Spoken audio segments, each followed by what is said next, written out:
Just to get started, so with Aimee Comes First, though it takes a comedic spin, it touches on many subjects that the world has told women that are, too taboo to talk about. What fueled you to want to create this film?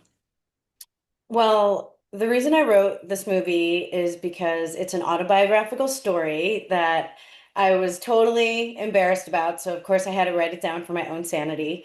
And if other women relate to it, that's even better. And the reason I made the movie is because my family is larger than life and they are total characters. They are very fun. They are loud. They are suffocating. They are hilarious. They are wildly entertaining. So, in a way, it's a love letter to my beautiful, very memorable family. And on a bigger scale, I wrote this film because I wanted to see Latinos as leads in comedic feature films. I wanted to see Latinos in joyful narratives that resonate with universal audiences. And so I essentially created the movie that I wanted to see. Oh, yeah, I love that. Kind of going with that too. So in media, but especially films, sex talk is often kind of made to be shameful and written that way. Why was it important for you to take this character, I mean, through yourself, through this journey of unlearning that shame? Uh, yeah, well, I don't know about other people, but for me personally, I felt very ashamed and embarrassed that I didn't know my body. And I felt really shameful about talking openly about sex because of the way that I grew up. So, as a performer, the best way to deal with something uncomfortable is to put it all on the table and bear it all. So, for me personally, it was a very cathartic way of dealing with that shame that I grew up with. And, hopefully this film will make other late bloomers feel less alone. Oh, yeah. So not only are you the director, you also wrote and produced, like you and starred in the film. Taking on so many roles, did you find that more challenging or more freeing to tell this story? I would say both. Definitely challenging because, as you mentioned, I was wearing a ton of hats. So I'm thinking I have to memorize my lines. I need to negotiate contracts. I need to make a shot list. I need to buy this prop. I was like an assistant. I was a driver. I was a cleaner. So I basically did wear a lot of different hats. But it was also very freeing because I had the space to create an authentic, singular vision. There weren't, a lot of cooks in the kitchen. So I was able to really provide a very clear, authentic vision.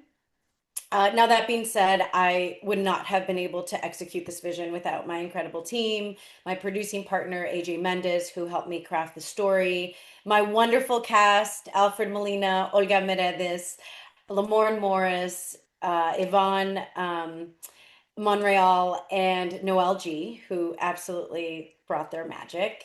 And my crew, my producer Diego and my DP Dre, makeup, hair. I mean, it really was like a labor of love for everyone. And that really is my favorite part of making movies is the teamwork aspect of it because you cannot make a movie alone. No Mhm. matter how big or how small, if the budget is $5,000 or $5 million or $100 million, you cannot make a movie by yourself. You need a team. And that is the best part is bringing together these amazing group of creative people Mhm. all trying to do one thing, and we assembled an all-star cast and crew. So that definitely made me wearing multiple hats so much easier because I really had to rely on my team. Oh, yeah. And as you were listing the thing, and as I was watching it, so many iconic faces come up. Like I found myself deeply immersed in this created world and family. So is this something you would ever want to expand into a fuller film or possible series?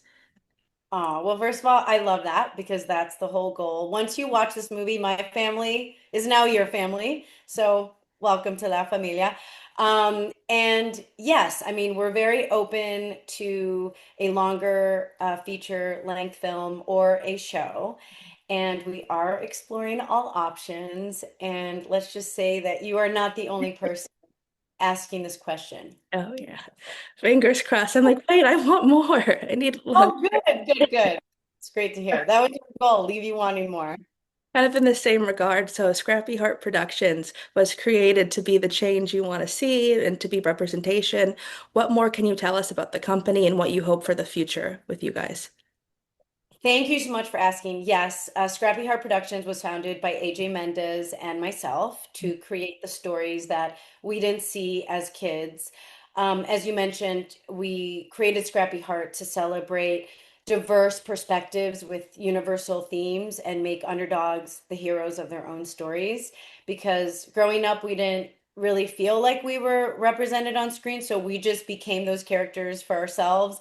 AJ has 8 Mattel action figures, and I call her the female rock. And she just became the wrestler that, you Mhm. know, that she didn't see on screen. And for me, I just became that character, that Latina character that I didn't see that often, and so I was fortunate enough to play a trust fund kid in the George Lopez show and an educated college-bound nanny in Dexter and a forensic scientist as Ella Lopez and Lucifer, and now a neuropsychiatrist in Criminal Minds. So we started Scrappy Heart Productions to create the stories that not only we didn't see as kids, but story that we feel the next generation will want to see with fresh POVs, but also very relatable characters where people all over the world can see these three-dimensional Latino characters and say, that's me, or that's my mom, that's exactly like my sister, that's my dad. So, as far as what we've done so far, we are a new company, but we have produced and written multiple projects. We wrote an action movie called Blade of the 47 Ronin, which made top 10 movies on Netflix. It's the sequel to 47 Ronin. No, we cannot get Keanu Reeves for it. We were very excited to write it because has very strong female leads. And when we wrote it, we thought, well, why can't female samurais be female? And we pitched it and they said yes, and there's wonderful female characters, uh you know swirling samurai swords around and decapitating people, and it's just lovely. And we also produced comedy, obviously Aimee Comes First, which you've already seen. And we most recently wrote and produced the horror comic book original series called Day of the Dead Girl, which is in stores nationwide, that just came out this week. And we have a couple things in the hopper, which I can't talk about yet, but that's really our goal, is to roll up our sleeves, do the hard work, and just really make movies, TV, comic books that we want to read ourselves. Yeah. And that's how you have to do it. And that shows people like, you know what, if I want it, I can take the initiative and do it myself. So I love that. Exactly. Yeah, that's what we hope inspires people. We just sold out a signing at Barnes and Noble for Day of the Dead Girl, and people were asking, how do we break in? How do we become first-time filmmakers? How do we break into acting? How do we begin writing? And we're like, you don't ask for permission. You just have to do it. You have to create your own opportunity. You have to make your own market. You just have to write. Once you start writing, you're a writer. Mhm. And I think people get paralyzed by their own self-doubt and their own fear. And I think that life is too short and you just have to do it, because I always say there's no failing in doing anything. There's just winning or learning. So the more you do, the more you learn, or the more you win. I like that. I'm taking that philosophy into life now, winning or learning. Perfect. So, as well as gearing up for Tribeca with this film, you're also currently in this season of Criminal Minds. What was your experience on that show? It was great. So before I get into how amazing Criminal Minds was, I just want to give a shout out to Tribeca, because it is a total honor being in this company of worldwide submissions reaching 9,000, and for our little movie to make the cut of 93 shorts is like a dream come true. I'm pinching myself. I cried tears of joy. It was like winning the lottery. And Tribeca has single-handedly opened so many doors for us and put us on a global stage where we have producers we've never met from all over the world asking about next steps for the film. And so it's really, I mean, I don't want to get emotional, but it really does take a village where you can write something and you can put your heart into a project, but if nobody sees it or you don't have a platform, it doesn't matter. I mean, I can show the short film to my friends and that's great and my family and that's wonderful, but a prestigious film festival like Tribeca, that in my humble opinion, I consider one of, if not the best film festival in the world, just has so many eyeballs on it and so many people that can help these young filmmakers get to the next level that it it's like you never forget your first, right? And so it really does take 800-pound gorilla like Tribeca Mhm. to help catapult young, fresh voices and make movies that don't exist yet. So I'm like still walking on cloud nine. I'm so excited. Um, and yes, speaking of so excited, Criminal Minds was amazing. It was very intimidating coming onto a hit show that's been on for 17 years as the new kid. It's like being the new student in school and not knowing where to sit at lunch. But the cast was incredible. They are total class acts, starting with, Joe and AJ Cook and Aisha Tyler, who is a multi-hyphenate, and AJ, who's also a director, and Kirsten Pageant, Adam, Zach, RJ. They were also welcoming.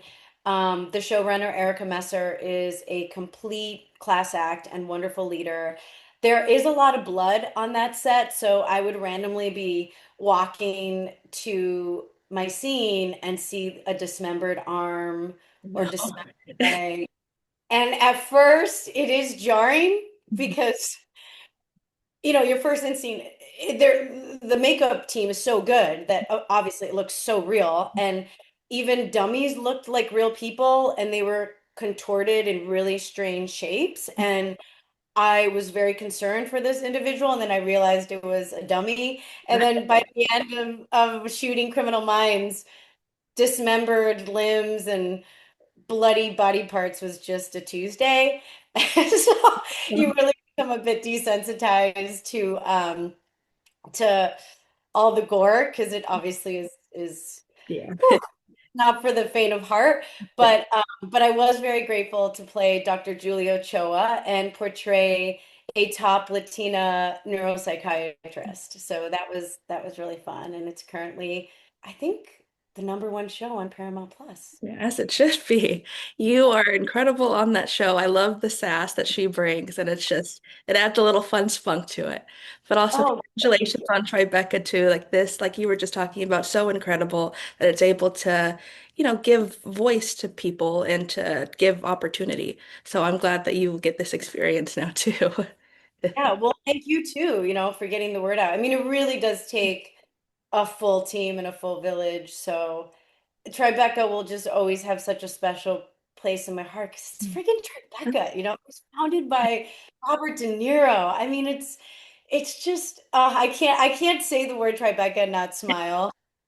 So thank you. And I'm just so thrilled for the crew and the cast because obviously, we shot this movie in 2 days. We wrapped early both days. And I mean, Fred Molina, living legend, right? He's been in some of the biggest movies of all time, Spider-Man and Indiana Jones. And for that man to say, I'm going to come in and play in your short film because I loved the writing.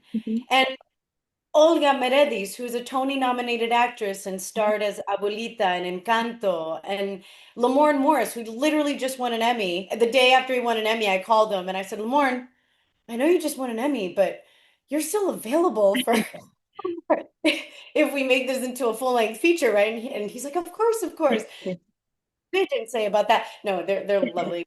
But yes, I mean, Tribeca, not that, I think it's important to know our worth without validation, but I think that being accepted into such a prestigious shorts program like Tribeca just really does give validation for people who don't know me as a director and people who don't know me as a writer. And now I might get an opportunity to direct something else because they said, oh, well, she got into Tribeca. I Mm. mean, they clearly vet, very thoroughly. So we're going to give you this opportunity to direct. And it's kind of like the waitressing issue. Like you can't get a waitressing job unless you have experience, but you can't get experience unless you get a job. So how are you supposed to get experience as a director if you don't direct? But how are you supposed to direct if no one gives you the experience to direct? So program in a festival like Tribeca really does accelerate that into giving you the opportunity of saying, okay, this is her directorial debut. She directed a short film, but it got into Tribeca. So let's give her a shot at having her direct a full-length feature. Oh yeah. Well, fingers crossed for that, specifically for this one. Like I meant it, I need a full movie. Oh, good, good. And that's the thing, I think people could use a laugh these Oh, days. Who doesn't want to laugh and be filled with joy? So I feel like that's hopefully what this movie does. It just entertains you. It gives you all the warm, fuzzy feelings. It makes you feel less alone. It makes you cringe a little bit. You're like, oh my gosh, I don't want to watch, but like, what's happening? And it just entertains you and reminds you of your own family, hopefully. So fingers. that's what it is. It's beautifully honest and it's just wonderful. So, what would you like to say to people who are fans and supporters of your work? Just a huge thank you. It's been really nice over the years to have fans and supporters through every stage of my career. I mean, just recently at a Day of the Dead girl signing, people were coming up saying, I love Cadet Kelly, which is a Disney Channel movie I did like 20 years ago. You And they saying said, that just brought the memory back. That was such a staple favorite for me. Like I had you as this and that and that and that just awoken something for me. well, I'm like getting all flushed thinking about it because people loved that movie, and then they came to a signing for our new comic book. Oh my gosh, which I have to show you. I'm so excited about it. Need to To read like, this. yes, please do, please do.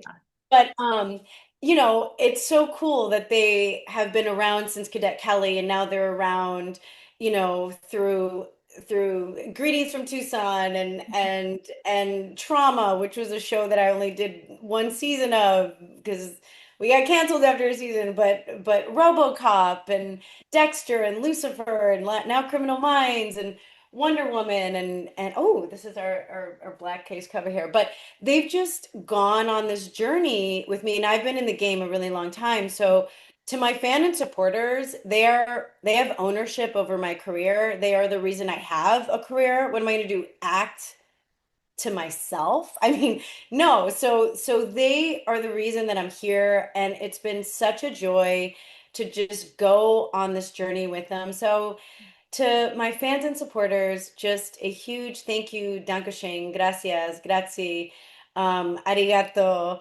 obrigada, in every language I can possibly imagine. Just a huge thank you because I would not be here without each and every one of you. And I'm just very grateful for you to come along on this creative journey with me. So.